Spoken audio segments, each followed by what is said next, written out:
இப்போ பிரச்சனை என்னன்னா, மருந்தை கண்டுபிடிச்சோன்னு வியாதி வந்துச்சா இல்லை வியாதி வந்ததுக்கு அப்புறம் மருந்தை கண்டுபிடிச்சோமாங்கிறது தான் முக்கியம்.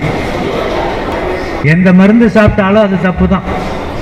உணவை உண்ண தெரியாதவனுக்கு மருந்து தேவைப்படும். உணவுன்னா என்னங்கிறது இப்போ புரிஞ்சுக்கணும்.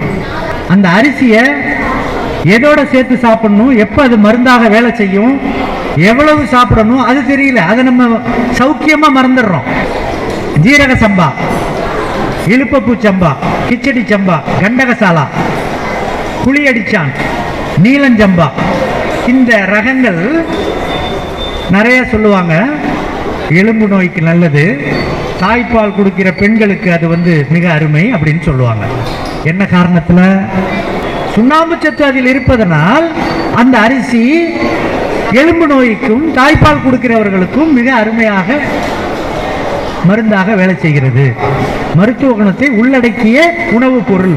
சின்ன ஒன்று நல்லா இல்லை, விளைவிச்ச ஒன்று நல்லா இல்லை, விளைவித்து தந்த மண்ணும் நல்லா இல்லைன்னா எங்கேயும் ஒரு பிறழ்வு இருக்கு.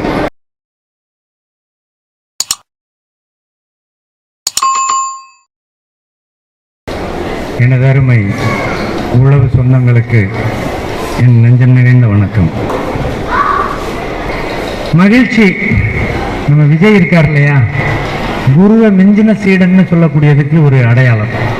குறுகிய காலமாக இந்த இயற்கை உழவாண்மைக்கு வந்தாலும் அதன் முழு பரிமாணத்தை உணர்ந்து தன்னை அதில் ஈடுபடுத்தி இன்று வெளியில் தெரியக்கூடிய ஒரு நபர். அந்த வகையில் இந்த பெருமுயற்சியை அடித்தளத்தில் இருந்து எடுத்த விஜய்க்கு எனது நெஞ்சம் நிறைந்த வாழ்த்துக்கள். ஏன்னா ரொம்ப பேர் ரொம்ப காலமாக முன்னத்தியர்கள்லாம், ஐயா உட்காந்துருக்காரு ஆசிரியர், முன்னத்தியர்கள்லாம் இங்கே இருந்து தஞ்சாவூரில் பண்ணணும்னு நீண்ட காலமாக யோசனையோடய எல்லாரும் இருந்தோம். அதை கடைவீதிக்கு கொண்டாந்து நிறுத்தியிருக்காரு. தலைப்பு என்கிட்ட விஜய் சொன்னார், உணவும் மருந்தும் அப்படிங்கிறத பேசுங்கய்யா அப்படின்னு. பேசலாம் அப்படின்னு தான் சொல்லியிருந்தேன். இப்போ பிரச்சனை என்னன்னா, மருந்தை கண்டுபிடிச்சோன்னு வியாதி வந்துச்சா இல்லை வியாதி வந்ததுக்கு அப்புறம் மருந்தை கண்டுபிடிச்சோமாங்கிறது தான் முக்கியம்.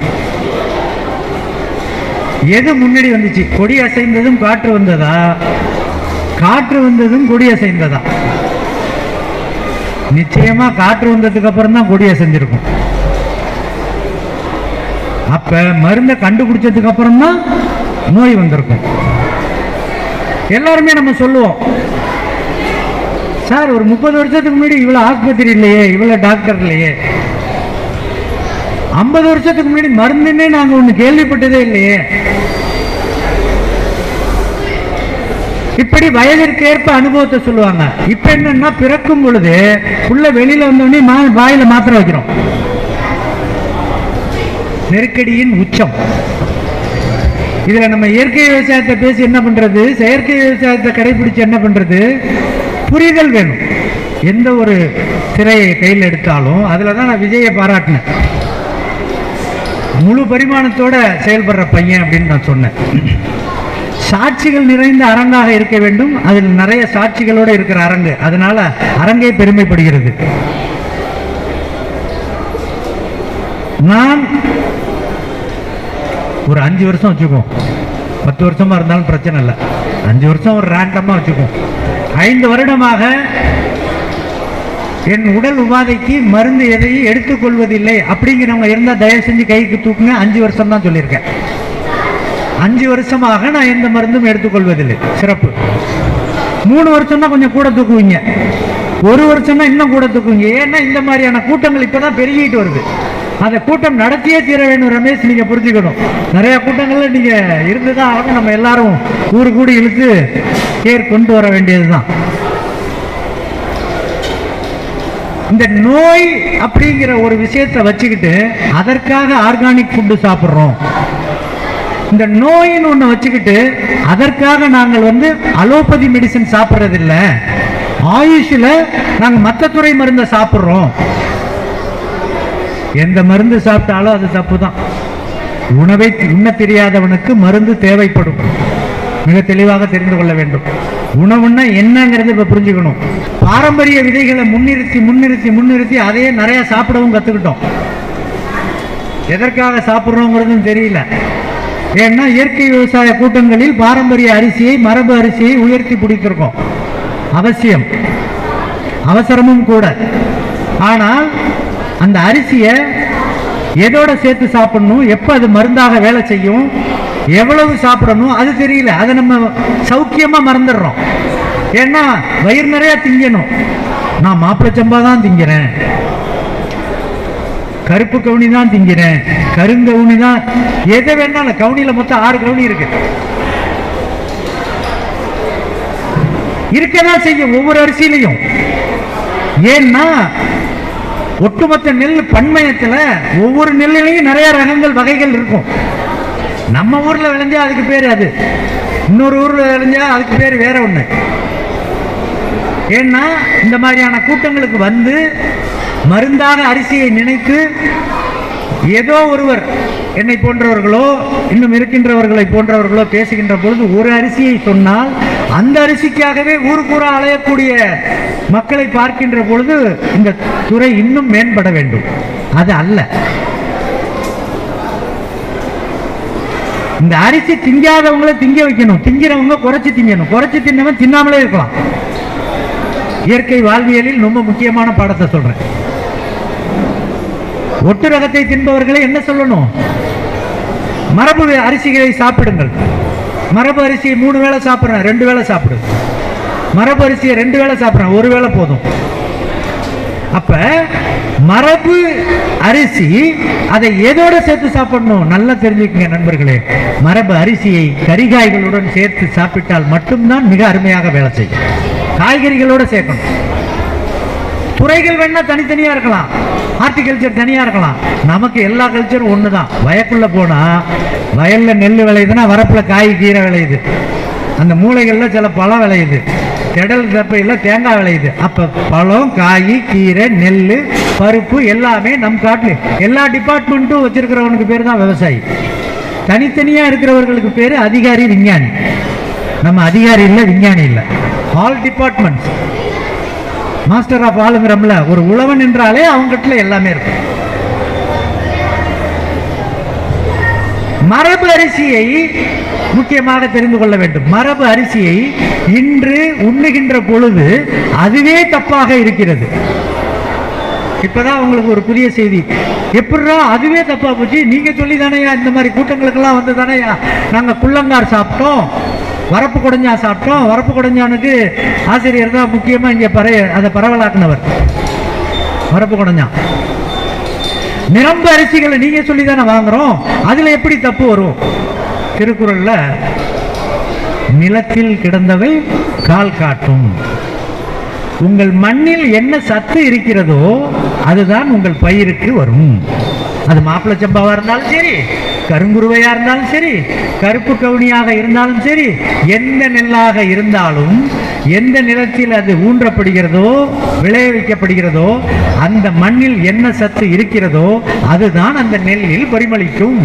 அப்ப மண் இப்ப எப்படி இருக்கு? மண் ஆத்துப்பூச்சி. ஆத்துப்பூச்சின்னா அது தஞ்சை மாவட்டத்துக்கு உண்டான வார்த்தை ஆத்துப்பூச்சி. அதாவது பலம் இழந்து போச்சு. மனுஷனுக்கு சொல்றாங்கல்ல நகைச்சுவையா முட்டி செத்து போச்சுன்னு. முட்டி செத்தது மாதிரி மண் ஆத்து போச்சுங்கிறது. அது செயல்படாது. அது செயல்பாடு என்ன? நாங்கள் வெளியிலிருந்து மண்புழு உரத்தை கொடுக்கின்றோம், பஞ்சகாவியாவை கொடுக்கின்றோம், ரசக்காவியத்தை கொடுக்கிறோம், ஜீவாமிர்தத்தை கொடுக்கிறோம். வேலை செய்யாது ராஜா.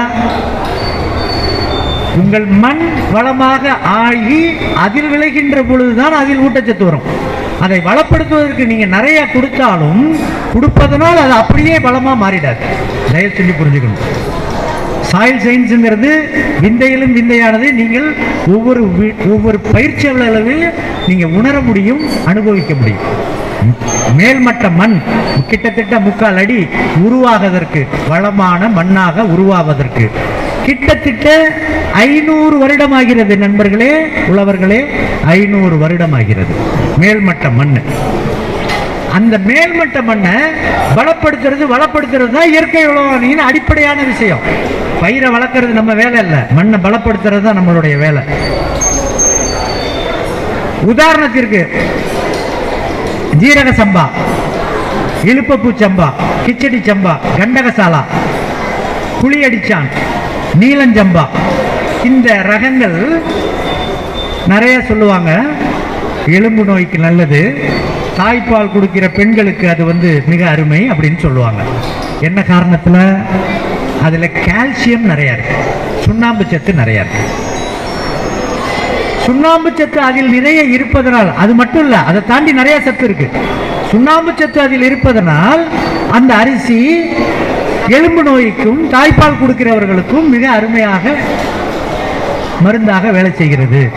மருத்துவ குணத்தை உள்ளடக்கிய உணவுப் பொருள் அப்படின்னு நம்ம ஆவணமா பார்க்கிறோம்.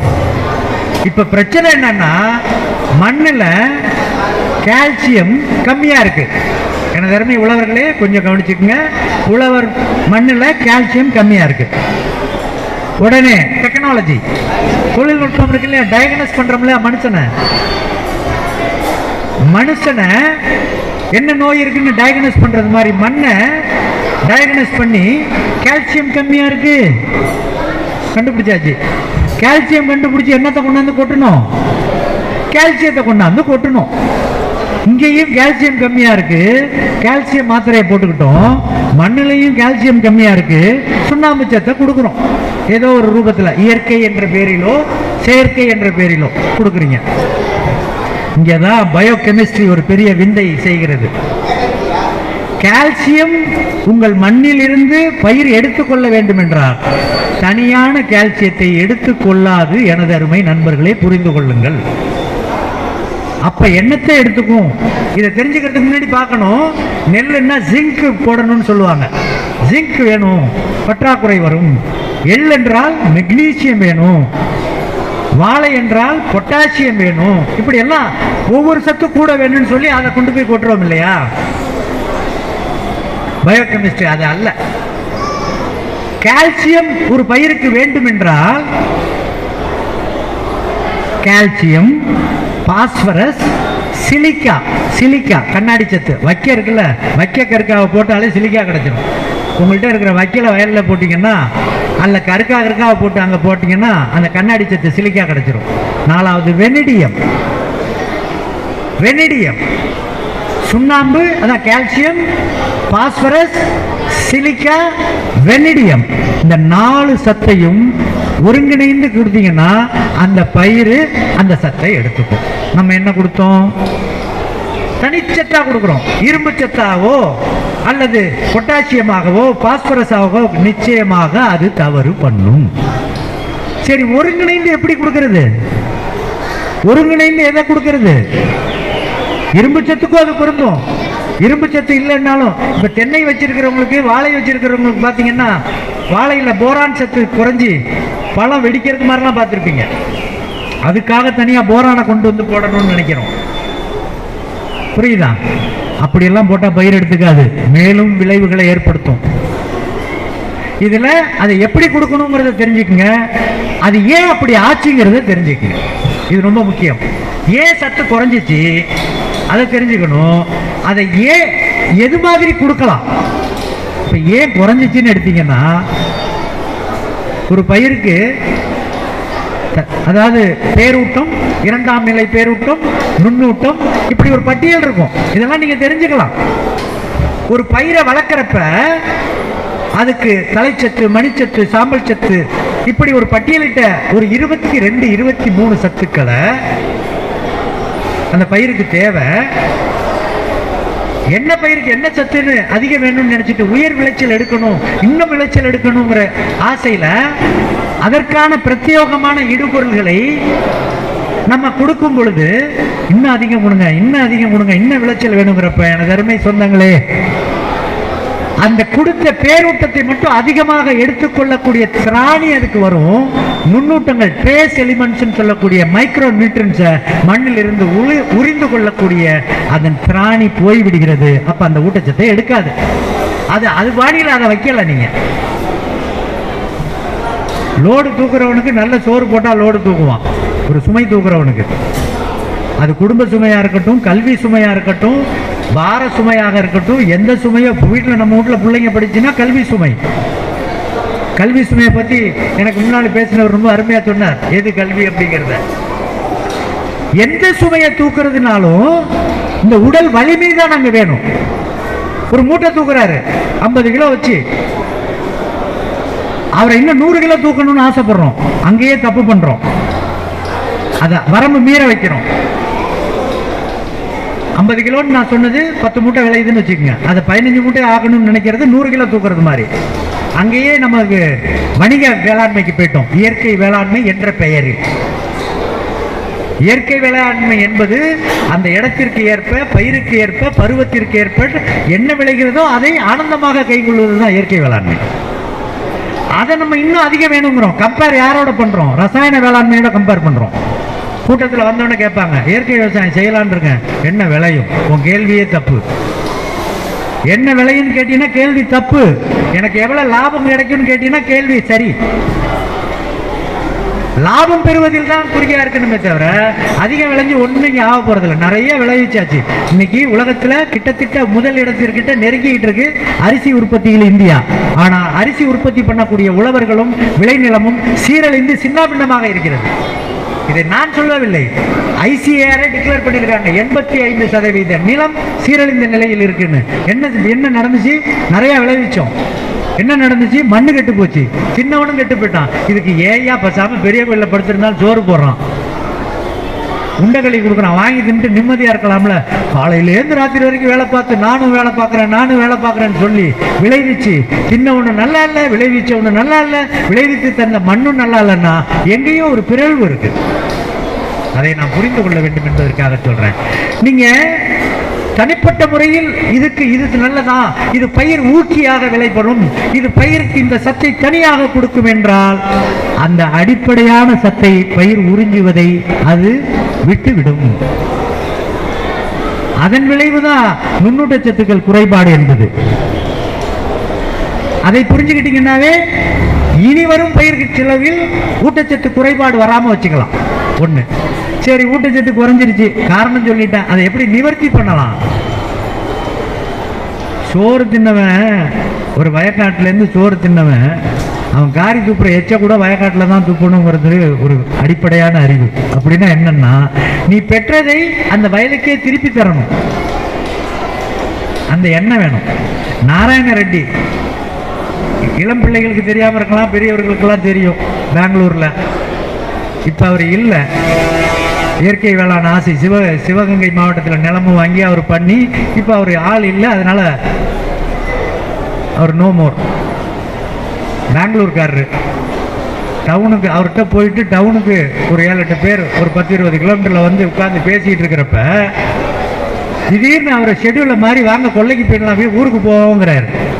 இல்லையே, இந்த வேலையை முடிச்சுட்டு போமே. இல்லை, 1க்கு 2க்கு வந்தா நான் வயக்காட்டில் தான் போறது, அந்த சோறை அது கொடுக்கறத திங்கிறேன், எனக்கிட்டேருந்து வரக்கூடியதை அங்க கொடுக்கணும், வெளியில கொடுக்க மாட்டேங்கிறார். எனக்கு அதிர்வுல அதிர்வு, பெரிய அதிர்வு. என்ன பதில் பாருங்க. ஐயா சொல்லுவாங்க இல்லையா, நம்மாழ்வார் ஐயா, மேல்மட்ட கழிவு கீழ்மட்ட உணவு. அப்ப நாராயண ரெட்டி வயக்காட்டுல விளைஞ்சதை சோறா திங்கிறாரு, அவர் 1க்கு 2க்கு போறதுனால வயக்காட்டுக்கு போறாரு. நம்மில் எவ்வளவு பெயர் நிலத்தில் இருந்து பெற்றதை நெஞ்சம் குறைபாடு இல்லாமல் திருப்பி தருகிறோம்? இல்லையே. ஒரு நெல் விளையுதுன்னா நெல்லுக்குள்ள இருக்கிற அரிசி தான் உங்களுக்கான உணவு. அந்த உமியை என்ன செய்தீர்கள்? அந்த கற்காவை என்ன செஞ்சீங்க? அந்த வைக்கலை என்ன செஞ்சீங்க? வைக்கலை வெளியில கட்டி வித்துட்டோம், கற்காவை போட்டு கொளுத்தி அதை முடிச்சிட்டோம். அந்த உமி என்ன பண்ணீங்க? அது மில்லுக்காரவங்கள்ட்டே தவிட நீ எடுத்துக்க, அரிசி மட்டும் கொடுன்னு வந்துட்டேன். அந்த காடு விளையுமா? காடு விளையாது. காட்டிலிருந்து பெற்றதை காட்டிற்கே தர வேண்டும். நீங்க காசாக பணமாக எதை வேணாலும் செலவு பண்ணிடலாம். மண்ணை வளப்படுத்துவது அது வேற எதுவும் கேட்காது. எனக்கு சுண்ணாம்பு சத்தை தனியாக கொண்டாந்து போடு, இரும்பு சத்தை தனியாக கொண்டாந்து போடுன்னு கேட்காது. அது விளைந்ததை உனக்கு தேவையானதை எடுத்துக்கொண்டு எச்ச சொச்சத்தை அந்த வயலுக்கே நம்ம தரக்கூடிய அடிப்படை அறிவை தயவு செய்து உழவர்கள் அனைவரும் வைத்துக் கொள்ள வேண்டும். நான் இயற்கை உழவர்னு கூட நான் பிரிக்கல, நீ செயற்கையா கூட பண்ணிட்டு போ, அதை பத்தி எனக்கு பிரச்சனை இல்லை. ஆனா இதை செஞ்சா உனது விளைச்சல் என்பது, மண்வளம் என்பது நீடித்து நிலைத்த என்ற ஒரு குறியீட்டிற்குள் வரும்.